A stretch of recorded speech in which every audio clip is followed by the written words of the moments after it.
Bonjour tout le monde. Dans cette vidéo, on va parler de la différence entre observation et interprétation. Et comme vous le savez, l'observation et l'interprétation sont deux techniques importantes de collecte d'informations dans toute expérience. Mais ça concerne le domaine scientifique comme c'est déjà dit. Et ce n'est pas notre sujet.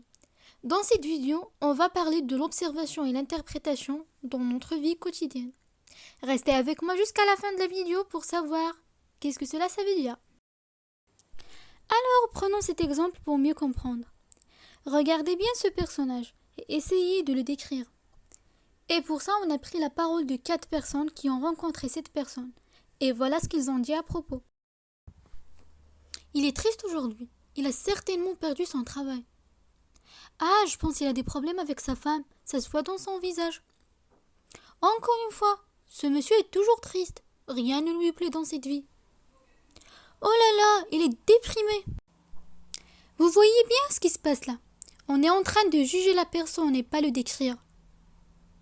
C'est-à-dire, on est en train d'ajouter notre point de vue sur la personne. Ou bien sur ce qu'on voit. Et la même chose, ça s'applique soit sur des personnages ou bien sur des faits. Alors vous imaginez que vous avez une caméra et vous allez enregistrer des images et des sons. C'est ce qu'on appelle faire une observation. C'est-à-dire, essayer de décrire les faits de la manière la plus objective possible. Et c'est ce qu'une caméra vidéo va enregistrer. Et ce serait moins dramatique.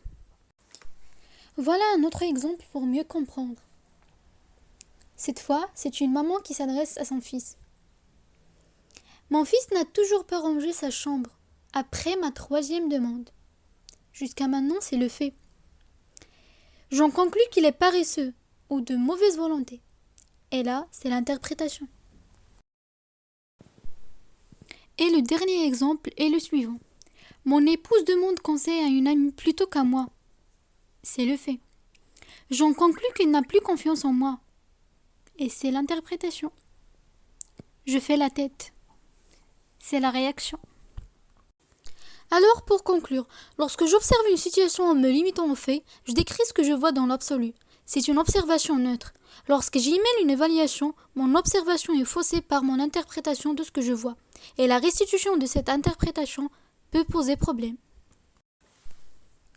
Personnellement, lorsque je réfléchis à ma journée, j'y note les situations où l'échange avec mon interlocuteur a été pollué par un langage statique. Et je réfléchis à ce que j'aurais pu dire pour rester dans le langage dynamique.